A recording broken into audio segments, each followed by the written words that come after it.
All right, let's jump right in. When we think about international trade, we usually picture a big showdown between companies, right? But what if I told you that sometimes the most powerful players on the board aren't the ones making the products? They're the governments bankrolling them.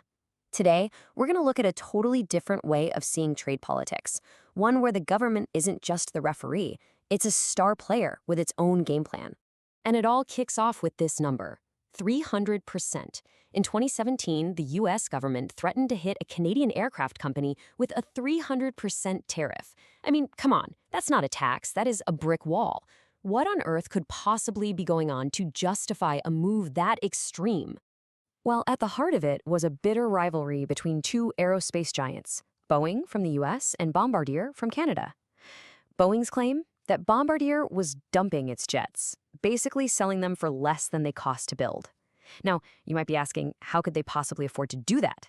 Well, a little bit of help from the Canadian government, to the tune of over $1.6 billion, probably had something to do with it. This wasn't just two companies going at it. This was a battle being fought with taxpayer money. So what is really going on here? Because this isn't your typical trade fight about protecting jobs at home. No, both of these companies are massive exporters, fighting tooth and nail for every corner of the global market. So why would their governments get so involved and risk a full-blown trade war? Now, the easy answer, the one we always jump to, is corporate lobbying. And look, of course, a company like Boeing has a ton of clout, but that explanation just doesn't quite cover it here. This is bigger. This is a battle for global dominance, not just protecting the home turf. To really understand it, we need a completely different way of looking at the problem. And that brings us to the big idea for today: the state-centered approach. This is the theory that says governments aren't just sitting back and responding to whatever companies want. No, they have their own grand strategies. They're playing a long game for the entire national economy. And this is where it gets really interesting, because you can see the two worldviews laid out side by side. The standard view, the one you hear most often, says that protectionism is just bad for everyone, and that it's all about powerful special interests getting their way. But then you have this state-centered view, which makes a pretty radical claim.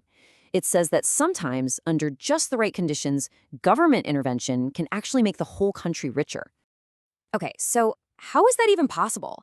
Well, it all starts with a strategy known as the infant industry playbook.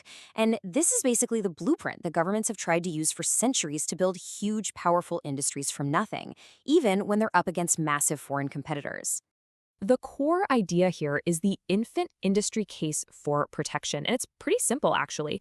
Think of a brand new industry like a baby. It can't just go out and compete with the fully grown adults on day one. It needs some time, it needs a safe space, a nursery, if you like, to grow up, to learn the ropes, and to get strong enough to finally step onto the world stage and compete. Now, there are two huge hurdles that these infant industries face. First, you've got economies of scale. It costs an absolute fortune to build your very first jetliner, but building your thousandth? Well, the cost for each one is way, way lower. An established company is already there, enjoying those low costs. Second, there are economies of experience. The more you do something, the better you get at it. It's that simple. Workers and managers get smarter and faster over time, a process that economists call moving down the learning curve. And let me give you a staggering real-world example of what that learning curve looks like. When the European company Airbus built its very first plane, it took an incredible 340,000 person-hours just to put the main body, the fuselage, together. Just a monumental amount of work. But now, look at this.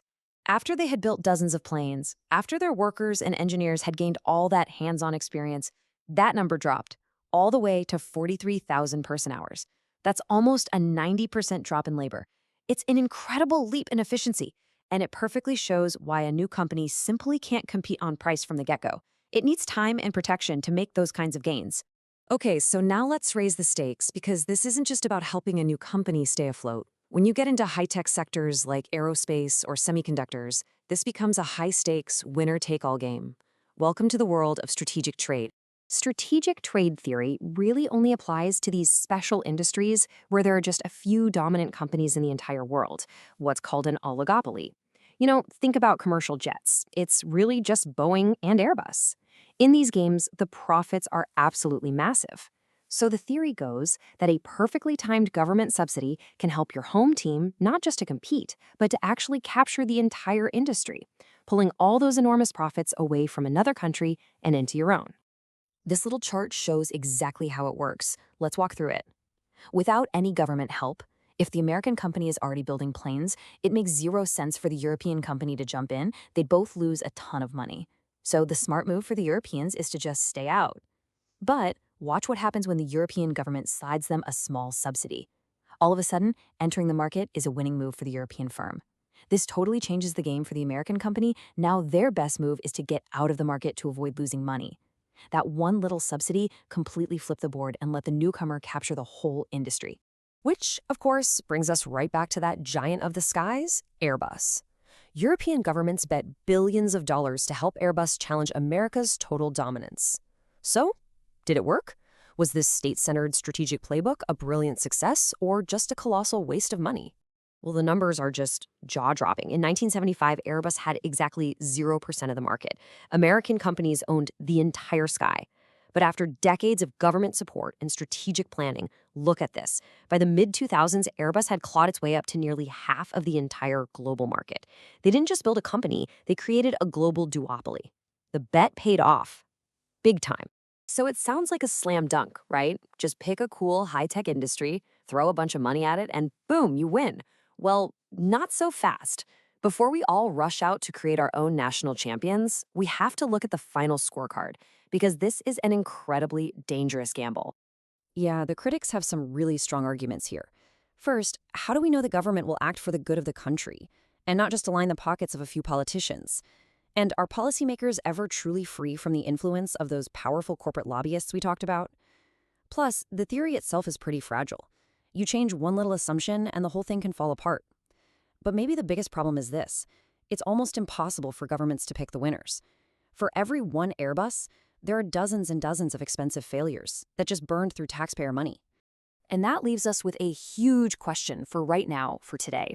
We're in the middle of this intense global race to dominate the green technologies of the future. Things like solar panels, batteries, electric vehicles. The stakes couldn't be higher. And the real question is, are we about to see governments all over the world dust off this very high risk, very high reward playbook to try and win that race?